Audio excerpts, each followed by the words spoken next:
welcome to XPBTV Africa News Update. I am Kenneth Nzemeke, and with me in the studio is Mr. Brilliant Akachuku. You are welcome, sir. Thank you very much. Umahi sack. A federal high court in Abuja has sacked Governor Dave Umahi, his deputy Eric Igwe, as well as the Speaker of the State House of Assembly, Honorable Francis, over their defection to the All Progressives Congress, APC. Do you think the judgment of Justice Inyang Ekwo is a fair judgment? Yes, sure, definitely. In my opinion, I think it serves him well as a deterrent to other political harlotry and rascals who, on the account of being voted to the office, without their conscience advising them right, takes people mandates to another political platform and parties. That is very unfair. But okay. I believe that this particular judgment, and even this tension in his state right now, will actually serve him well. Okay, and she also said that all the sacked officials should return back the allowances and salaries they collected over their period of defection. Don't you think this is rather harsh? It's really not harsh. They should even apologize to the electorate who voted them into power. Okay. Because having been voted into the power, you actually is a stolen mandate. They stole the mandate of People's Democratic, People's Democratic Party in the first place. Anyway, this is my opinion, and I believe our judiciary has started stepping into the matter, and they should adhere to the voice of justice. Okay, thank you for that, sir. Bandits kill 65 persons, adopt others in Niger State and Kebbi states. Sir, what's your take on this? The issue of insecurity in our nation today is becoming alarming, and the Kebbi state now, being a primary state that is having this now, I think it's not really a good omen in the state now and in our country in particular. But I think our local chief, traditional rulers, should put their mind and their sight on ground to observe some foreigners, or even amongst themselves in the community. Who are these bandits we are talking about? Are they faceless individuals who are perpetrating this act? Okay, but the funny thing was that the bandits mainly targeted vigilantes. Okay. Don't you think there's something about that the bandits are fighting back to those that have been fighting against them? And that's the point I'm trying to make. Who are the bandits? Are they faceless individuals? Are they people that are dwelling in the same community? Where are they coming from? Is there any political interest? Is there any politics or gimmicks? Is there any hidden agenda amongst them that have not been unraveled or brought to light? So let's put our minds together, get to know what is inspiring this violence. Buhari Rights Reps request amendment of Electoral Act.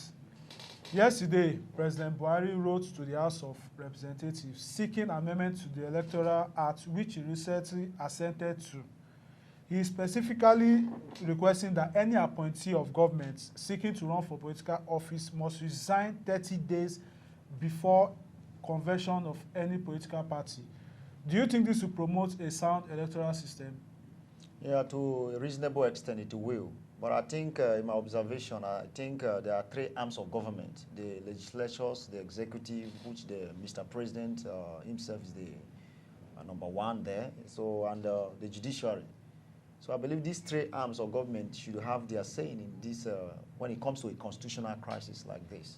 So if there's any ambiguities and contraventions to any section of the Constitution, yes, let the judiciary also be committed into the same exercise. Okay, and don't you think it's a good one, considering the fact that somebody that has political appointment already has a lot of influence, and it will not be fair against his opponents in an election? That is what I'm saying. Okay. So it's a very good and a competent one.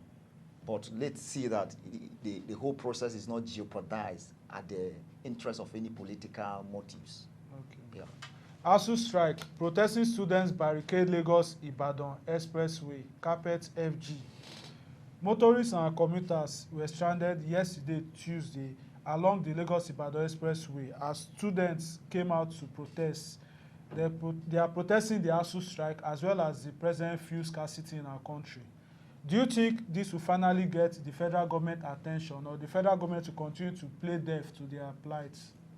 I pray that the issue of ISU and the federal government is solved. And I pray that the federal government begin to listen to the yearnings and the plight of the society in general.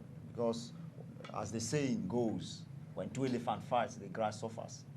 So it's very, very alarming that our students are the ones suffering this, where you see students are home doing nothing, and when they're supposed to be in school. And even the same politicians who are in the corridor of power, their children are all over there in the overseas schooling. Or in private universities. Or even in private universities. So I think it's a very commendable one to Nigerian students, maybe in the southwest region. I want to employ our Nigerian students.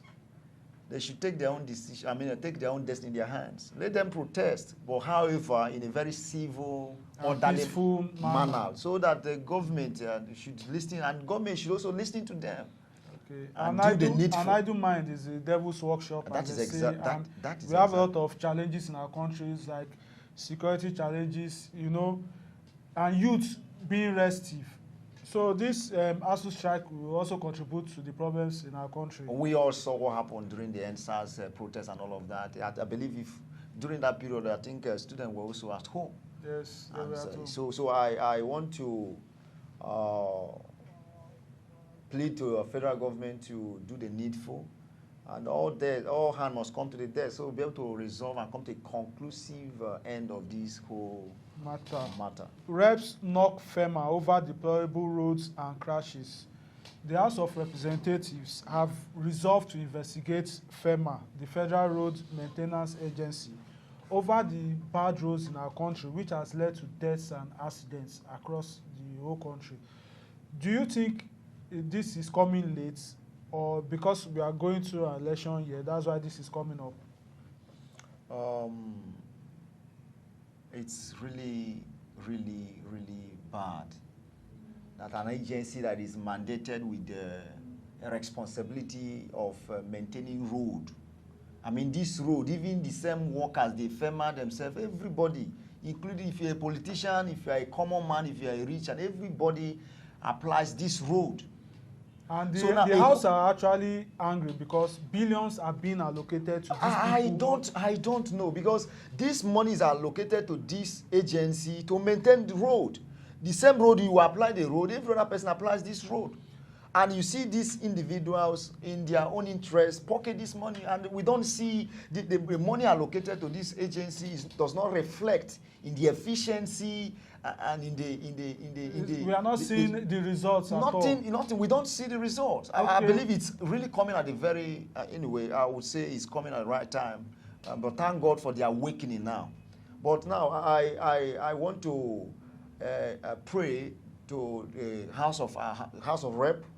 They see to what they could do or what they should do to this motion that has been submitted to that honorable House. And the House have they've carried out many investigations, and we don't always see the outcome, like the fuel subsidy investigation and so many others.